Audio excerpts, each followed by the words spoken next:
Welcome. In this section on theme 4 class 12th history, we would focus on the mainly two sects, which is the Jainism and Buddhism in India, how it evolved. The idea here is to talk about the Sanchi Stupa first of all. So as you can see, Sanchi Stupa and contemporary to it was Amaravati Stupa. The idea is this Sanchi Stupa was well preserved, and the courtesy goes to Shah Jahan Begum, who was the Nawab of Bengal during that time. Actually, during that time, French rulers, English rulers came to India. They wanted this Sanchi Stupa to be taken to their country. However, Shah Jahan Begum said that you can have plaster cast copies of Sanchi and take them, but the original would remain here. All efforts were done for the preservation of the same. The gates on the four sides, 3 of them were intact, 1 of them was actually deteriorated. However, the same, when it was the case of Amaravati Stupa, the Amaravati remains were not found and it was in a defunct state. The reason being that the preservation efforts were not taken by the local Rajas and the rulers. Now, H.H. Cole during that time believed that if the plaster cast copies had been sent, an original could have been preserved at its own location. It could help us give more information about the history and the detail. Now, this effort of Shah Jahan Begum had been noted, and it was during the time of Shah Jahan Begum, John Marshall, one of the important efforts were done under him, and he actually inspected the area of Sanchi and wrote volumes regarding Sanchi Stupa. The whole project was funded, and there was a remarkable development and transformation in the knowledge about Buddhism once Sanchi Stupa and its remains were studied. So preservation is one of the key aspects to understand the past. So that's what we do through the Archaeological Survey, ASI, in India. Now, during this whole tenure, there were believed to be a series of sacrifices and debates. It was not just in India. For example, in Iran, it was Zoroaster. In China, it was Kongzi. In Greece, Socrates, Aristotle, Plato. In India, Mahatma Gautam Buddha and Lord Mahavir. So all of these had some idea about existence or helping people to understand about existence, the relations with the cosmic world, and this was one of the ways they were trying to have a compilation about the thoughts and the various deities and humans or human beings' interference or human beings' relation to its nature. Now, there were numerous series of sacrifices which have been studied. For example, Ashvamedha Yagya is one such sacrifice. Rajasuya Yagya is another such sacrifice. There have been numerous texts which have been citing about the works, the scholars. In Buddhism itself, there are believed to be nearly 64 sects or different schools of thoughts which are actually having minor variations among themselves. Now, there were debates regarding various issues. For example, one of the debate took place in what was known as Kutagrahashala. Kutagrahashala literally means a hut with a pointed roof. Now this is where people actually travel, and let's say 2 people are sitting. Now all the followers are there. Now it depends. People would start following whom, or whom would they listen to. So it was at Kutagrahashalas that people shifted from one sect to another sect. They started to follow people of another sect. And this was a way to propagate one's ideologies, one's philosophies in the further generations. Now, Buddhist texts are a great source of information, but the most important thing about it is the real teachings of Buddha were oral. There were no written teachings at the time of Buddha. However, after the Nirvana of Buddha, all these things had been written after his death by his disciples and the elders of the sect, and these were compiled in 3 forms. They were called as Pitikas. They were the Vinay Patika, Sutta Patika and Abhidhanam Patika.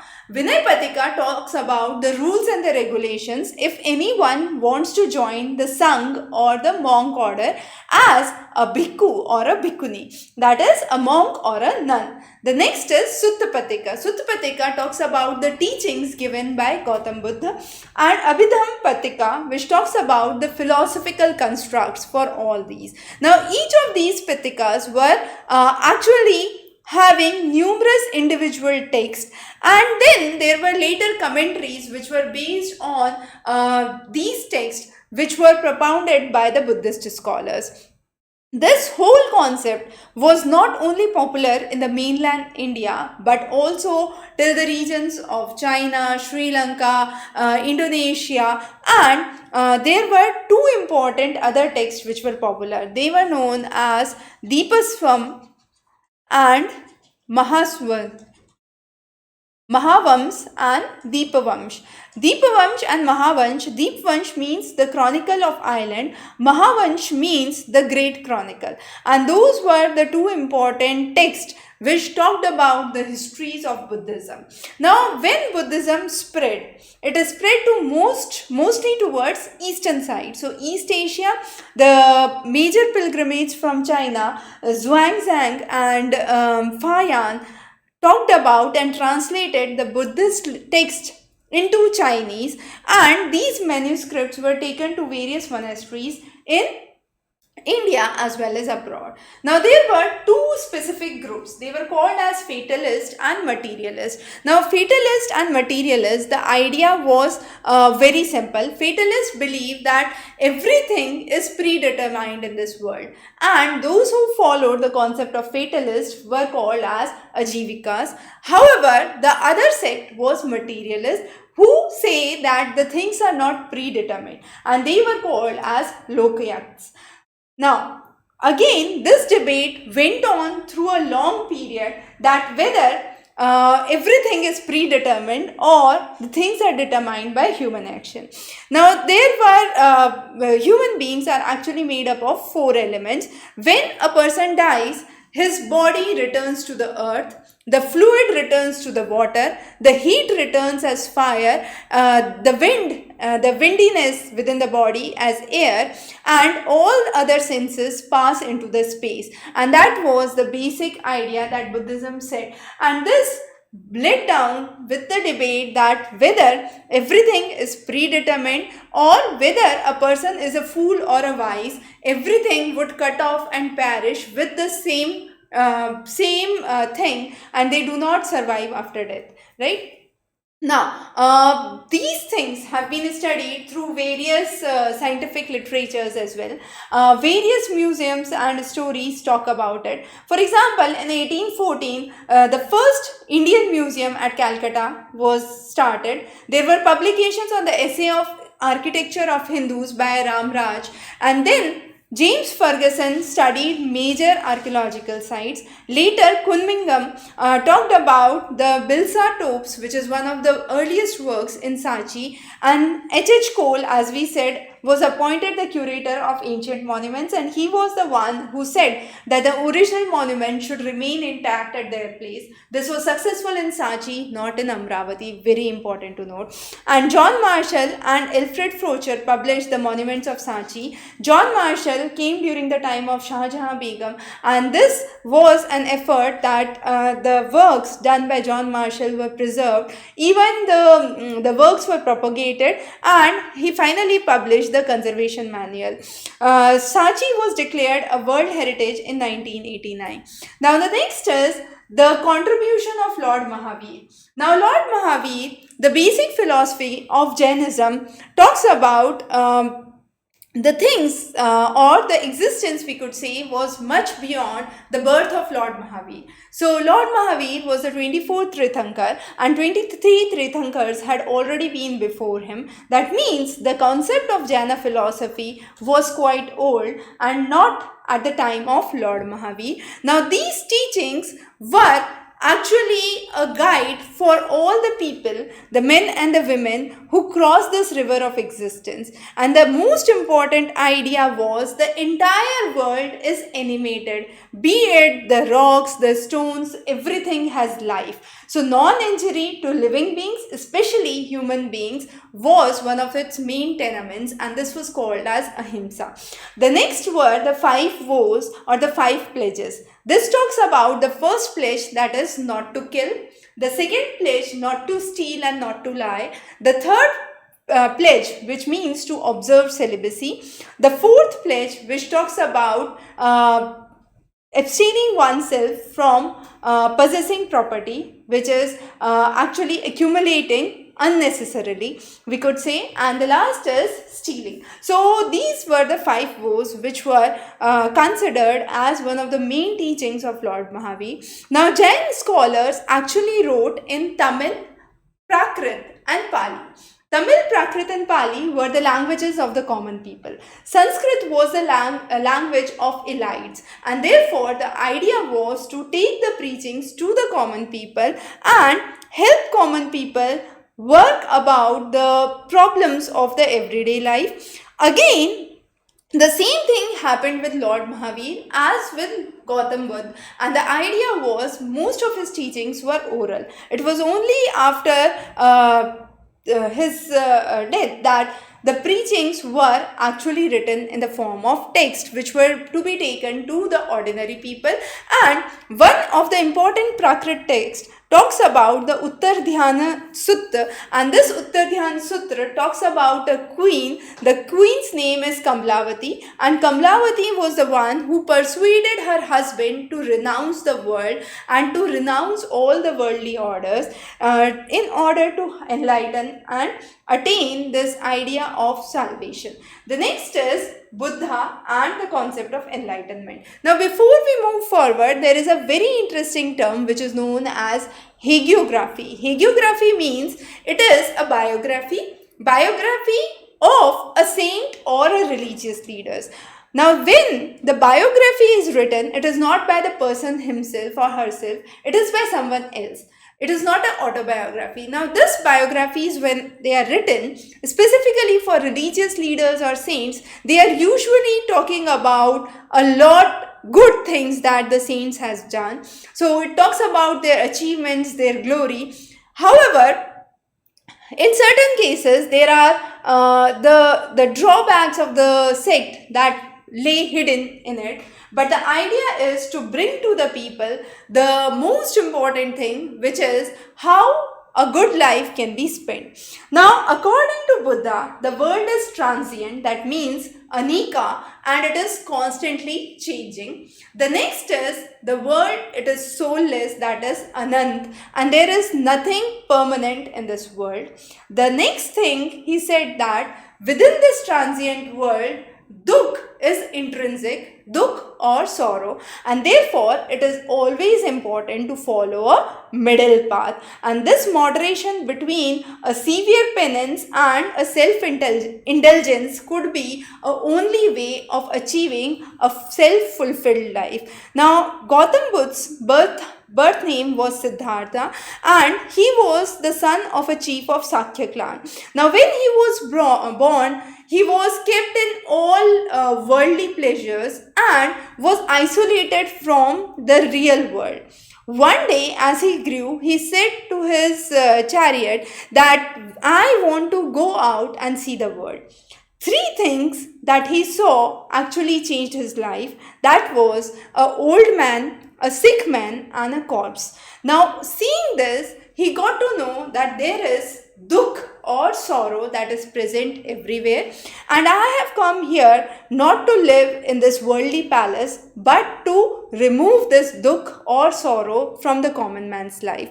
And thereafter he meditated for several days and attained enlightenment. Now his process of attainment of enlightenment and the major places associated with it we'll understand as we move forward, but the idea was, for after attaining enlightenment, for the rest of his life, he taught the concept of dharma or the right path.